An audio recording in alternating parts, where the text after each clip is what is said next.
Bonjour, nous sommes aujourd'hui dans le cadre de la Fête de la Science au CESI de Reims et nous allons visiter quelques ateliers pour la mise en valeur des activités de cet établissement.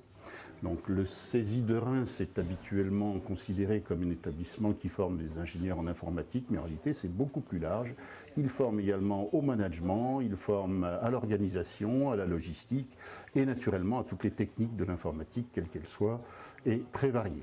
Donc, je vais me déplacer maintenant vers l'atelier où l'on a des formes de la robotique. La forme de la robotique qui est là, c'est des véhicules qui se déplacent sur un panneau et qui permettent de piloter, enfin le logiciel informatique permet de piloter les modules qui sont mis sur le panneau.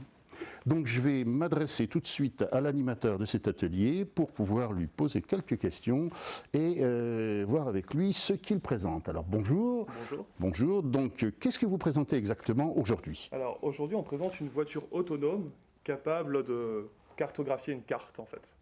Et aussi de renvoyer les espaces de parking qui sont disponibles dans une ville autonome en fait.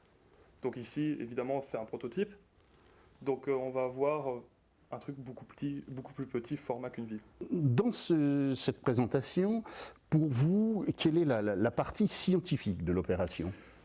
Cette voiture ici, donc voilà, comme on peut le voir à l'avant, il y a 4 capteurs, donc qui sont des capteurs infrarouges, qui vont permettre de détecter en fait la ligne noire, enfin justement détecter en fait qu'il n'y a pas de lumière renvoyée sur la ligne noire. Et du coup, grâce à ça, on va pouvoir équilibrer le véhicule vers la gauche ou la droite, ou tourner en cas d'intersection, parce que ce sont des angles à 90 degrés. Donc avec une ligne comme ça, on imagine parfaitement qu'à l'intérieur d'une usine, un robot va pouvoir aller ranger du matériel dans les tiroirs, dans les casiers. C'est le principe, dans les usines, souvent c'est des lignes que les robots suivent pour aller ranger. Qu'est-ce que vous trouvez comme intérêt et comme plaisir à présenter cette activité dans le cadre de la Fête de la Science?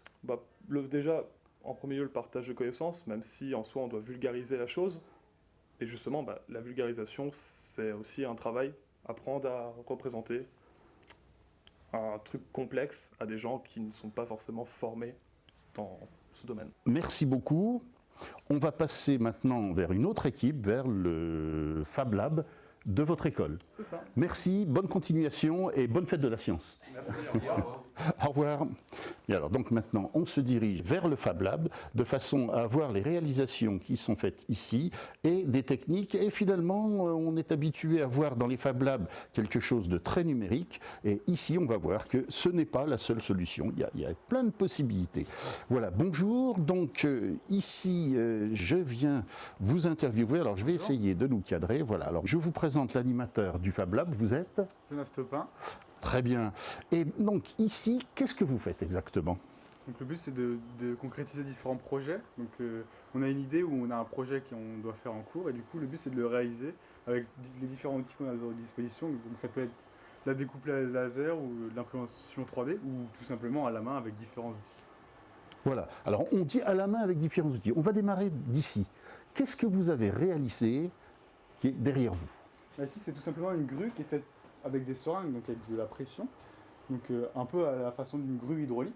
Et du coup, le but c'est de réaliser ça avec des matériaux tout simples, donc là c'est du carton. Et donc en utilisant les différentes seringues, on peut tout simplement lever la grue par exemple, et la faire tourner avec différents niveaux. Donc là on peut la faire tourner par exemple, puis la faire bouger différents axes. Donc voilà, une réalisation très simple, finalement très démonstrative, et qui permet de comprendre exactement comment fonctionne une grue. Ça y est, je suis heureux.